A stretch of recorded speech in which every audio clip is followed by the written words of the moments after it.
கிருஷ்ணகிரியில் நாளை தொடங்கவுள்ள 32வது அகில இந்திய மாங்கனி கண்காட்சியை தொழில்துறை அமைச்சர் கீர்த்தனா, வேளாண் துறை அமைச்சர் வினோத் தொடங்கி வைக்கின்றனர்.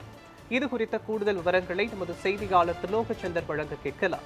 திருலோகச்சந்தர், வணக்கம். நாளைய தினம் கிருஷ்ணகிரியில் 32வது மாங்கனி திருவிழா தொடங்கவிருக்கிறது. இதனை தொழில்துறை அமைச்சர் மற்றும் வேளாண் துறை அமைச்சர்கள் தொடங்கி வைக்கவிருக்கின்றனர்.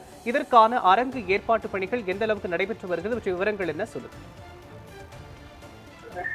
மோகன், கிருஷ்ணகிரி மாவட்டத்தினுடைய புகழ்பெற்ற அகில இந்திய மாங்கனி கண்காட்சியானது நாளை துவங்க இருக்கிறது. அதாவது 32வது மாங்கனி கண்காட்சி நாளை மாலை துவங்க இருக்கிறது. இந்த கண்காட்சியை தொழில்துறை அமைச்சர் கீர்த்தனா மாவட்டத்தினர் பொறுப்பு அமைச்சராக இருக்கிறார். அதே போல் வேளாண் மற்றும் உழவர் நலத்துறை அமைச்சர் வினோத் ஆகியோர் கலந்து கொண்டு துவங்கி வைக்க இருக்கிறார்கள். இந்த கண்காட்சியானது ஒவ்வொரு ஆண்டும் விவசாயிகளை ஊக்கப்படுத்தும் விதமாக இங்கு நடத்தப்படுகிறது.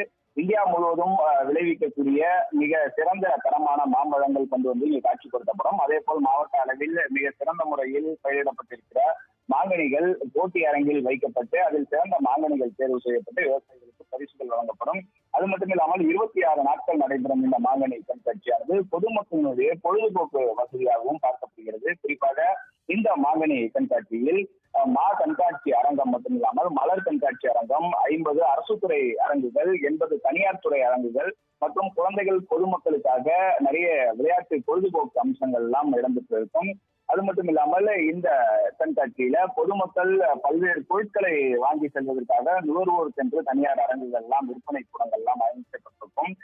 26 நாட்கள் நடைபெறக்கூடிய இந்த கண்காட்சிக்காக பல்வேறு சிறப்பு ஏற்பாடுகள் எல்லாம் மாவட்ட நிர்வாகம் சார்பில் செய்யப்படும். அதாவது வாகன நிறுத்துமிடமான தனியாக ஒரு புறம் ஏற்பாடு செய்யப்பட்டிருக்கும். அதே போல் மாவட்டத்தினுடைய முக்கிய சந்திப்புகள், அதாவது பழைய பேருந்து நிலையம், புதிய பேருந்து நிலையம், ரவுண்டானா, ராயக்கோட்டை சாலை மேம்பாலம் உள்ளிட்ட பகுதிகளிலிருந்து சிறப்பு பேருந்துகள் எல்லாம் இயக்கப்படும்.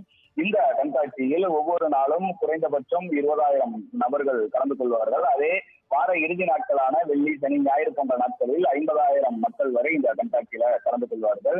இதில் 26 நாட்களில் ஒரு சில நாட்களில் திரைத்துறையினர் பிரபலங்கள் எல்லாம் இங்கு கலந்து கொள்வார்கள். சின்னத்திரை நடிகர்கள், அதாவது சூப்பர் சிங்கர்ஸ் போன்ற பாடல்கள் பாடக்கூடிய கலைஞர்கள் எல்லாம் இந்த கண்காட்சியில கலந்து கொள்வார்கள். இதை காண்பதற்காக மாவட்டம் முழுவதிலும் இருந்து பல்லாயிரக்கணக்கான பொதுமக்கள் எல்லாம் கலந்து கொள்வார்கள்.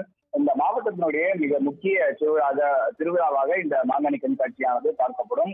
இந்த கண்காட்சியில 26 நாட்களும் தினமும் மாலை நேரங்களில் பள்ளி, கல்லூரி மாணவர்களுடைய கலை நிகழ்ச்சிகள் நடைபெறும். அதே போல மாவட்டத்தில் இருக்கக்கூடிய கலைஞர்களுடைய சிறப்பு கலை நிகழ்ச்சிகள் எல்லாம் நடத்தப்படும். இந்த கண்காட்சிக்கு உண்டான ஏற்பாடுகள் எல்லாம் இறுதி கட்டத்தை எட்டியிருக்கிறது. இந்த கண்காட்சியை மாவட்ட ஆட்சியர் தினேஷ்குமார் அந்த ஏற்பாடு பணிகள் எல்லாம் நேரில் ஆய்வு செய்து பணிகளை தீவிரமாக முடக்கிவிட்டிருக்கிறார். மாவட்டத்தினுடைய பொறுப்பு அமைச்சரும் தொழில்துறை அமைச்சருமான கீர்த்தனா மற்றும் வேளாண் மற்றும் உழவர் நலத்துறை அமைச்சரான வினோத் ஆகியோர் நாளை மாலை 5 மணிக்கு இந்த கண்காட்சியை துவங்கி வைக்கிறார்கள். மோகன், விவரங்களுக்கு நன்றி திருலோகச்சந்தர்.